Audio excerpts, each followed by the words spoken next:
Aerospace రక్షణ రంగానికి సంబంధించిన ఉత్పత్తుల్ని తయారు చేసే ఒరిజినల్ ఎక్విప్మెంట్ మ్యానుఫ్యాక్చరర్ పరిశ్రమలకు ప్రత్యేక ప్రోత్సాహకాలను అందించేలా ఏరోస్పేస్ డిఫెన్స్ పాలసీ 4.0 తీసుకురానున్నట్లు పరిశ్రమల శాఖ కార్యదర్శి యువరాజ్ పేర్కొన్నారు. పాలసీ విధానాలు అవసరమైన మార్పు చేర్పులపై భాగస్వామ్య పక్షాలతో చర్చించేందుకు పారిశ్రామికవేత్తలతో సోమవారం విజయవాడలో ఆయన సమావేశం నిర్వహించారు. పాలసీ విధానాలు, ప్రభుత్వ లక్ష్యాలను పవర్ పాయింట్ ప్రెజెంటేషన్ ద్వారా వివరించారు. ఏరోస్పేస్ రక్షణ రంగానికి సంబంధించిన పరిశ్రమల ఏర్పాటు చేసేవారికి ప్రభుత్వం భూముల ధరలో, మూలధనంలో, అవసరమైన సాంకేతికత కొనుగోలులో చేసే ఖర్చులో రాయితీ ఇస్తుందని చెప్పారు.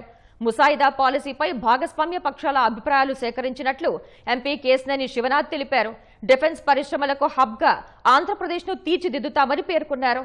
రక్షణ రంగ పరిశ్రమలకు అవసరమైన వర్క్ ఫోర్స్ ను సన్నద్దం చేసేందుకు వచ్చే విద్యా సంవత్సరం నుంచి బీటెక్ లో డిఫెన్స్ టెక్నాలజీని మైనర్ డిగ్రీగా ప్రవేశపెట్టాలని ఏఐసిటిఏ నిర్ణయించిందని డిఆర్డీఓ మాజీ చైర్మన్, ప్రభుత్వ సలహాదారు సతీష్ రెడ్డి తెలిపారు. భారత్ 2047 అని ప్రధానమంత్రి గారు 100% డిఫెన్స్ అనేది ఇండియనైజ్డ్ అవ్వాలనే కోరికతో ఉన్నారు.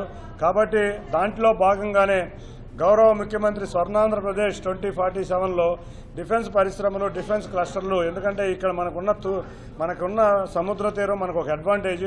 అన్నిటికన్నా ముఖ్యంగా మనకు రోడ్ కనెక్టివిటీ బాగుంది, రైల్వే కనెక్టివిటీ బాగుంది, ఇన్ఫ్రాస్ట్రక్చర్ ఫెసిలిటీస్ బాగుంది.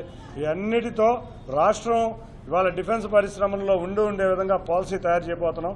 ఈ పాలసీ గురించి చర్చించడానికే ఈ వేదిక.